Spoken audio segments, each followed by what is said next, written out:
සම්මා සම්බුදුරජාණන් වහන්සේ තමන් වහන්සේගේ බුද්ධ චරිතයෙහි අනිවාර්ය සිද්ධියක් තමයි සත්වෙනි වස බුදු වීමෙන් සත්වෙනි වස තවතිසා භවනේ වස් එළඹීම. අරමුණු කීපයක් ඊට සම්බන්ධයි. ඒක සීලම සරුවඥන් වහන්සේලාගේ චාරිත්‍රයක්.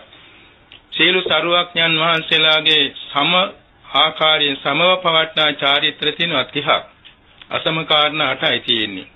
ඒ එකක් තමයි සත්වෙනි වස දෙව්ලොවට වැඩම කරවා මාතෘ දිව්‍ය රාජාට කළගුණ සැලකීමේ ශීර්ෂයෙන් සහ සීල සරුවඥන් වහන්සේලා විසින් දේශනා කරන ලබන ගාම්භීර අභිධර්ම දේශනයේ අති විස්තර වශයෙන් පැවැත්වීම සරුවඥන් වහන්සේගේ අනිවාර්ය සිද්ධියක්.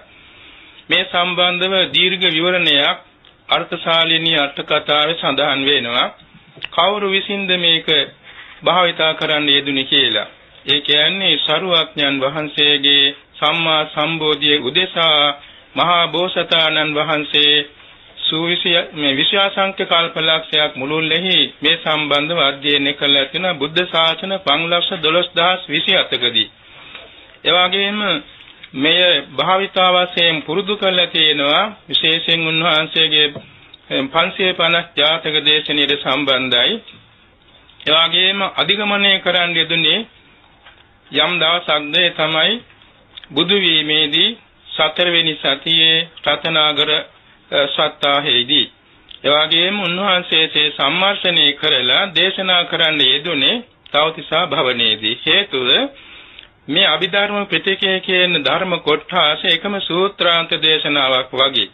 මිනිසයන්ට ඒක දේශනා කිරීමේදී එක එල්ලේ දවස් 90ක් කාලය ගත කරන්න අපහසු වෙනවා. ඒ නිසා තමයි සීල බුදුවරයන් වහන්සේලා අති විස්තර දේශනේ දෙව්ලොවදී පවත්වන්නේ. මේක ආબોධ කරගන්න ගියේ එක චිත්තක්ෂණයයි. එනම් අරිහත් මාර්ගඥානය. සම්මර්ෂණය කරන්න ගියා දින 7ක්. ඒ අවස්ථාවේ තමයි සරුවඥන් වහන්සේගේ ශ්‍රී දේහයෙන් සවන බුදුරැස් පවා විහිදුනේ. ඒ වගේම ඒ දේශනේ සම්බන්ධ හැඳින්වීමක් මේ ධර්ම දේශනාවේදී කියවෙලා තියෙනවා. අභිධර්මයේ කියන්නේ බුදුරජාණන් වහන්සේගේම සරුවඥතාඥාණයෙන් ආબોධ කරගන්නා ලද සරුවඥතාඥාණයටම විශේෂ වෙන ධර්ම කොටසක්. එය තවතිසා භවනේ දේශනා කරන්නේ දින 90ක් අඛණ්ඩව අතරක් නැර දේශනා කළ යුතු දේශනාවක් නිසායි. නමුත් ඔය අතර ස්ථාන 3ක මේ දේශනාව පැවැත්වුණා. සෑම දවසේම ශරීවුත් මහ රහතන් වහන්සේට දවස පුරාම දේශෝ දේශනාවේ මාතෘකාව සරුවඥන් වහන්සේ දේශනා කරනවා. ශරීවුත් මහ රහතන් වහන්සේ දෙවෙනි බුදු කෙනෙක් හා සමාන බැවින් සරුවඥන් වහන්සේගේ ඒ උත්තරීතර ධර්ම දේශනේ මනවින් තේරුම්ගත් උත්තමයෙක් නිසා තමන්ගේ සිසු පිරිස 500ක් දෙනාට නවක භික්ෂු පිරිසට උගන්වුවා. ඒ තමයි මධ්‍යම අභිධර්ම දේශනාව. අති සංක්ෂිප්ත අභිධර්ම දේශනය සරියුත් මහ රහතන් වහන්සේටයි සරුවඥන් වහන්සේ දේශනා කළේ. අති විස්තර දේශනාවයි දෙව්ලොවදී පැවැත්වුවේ.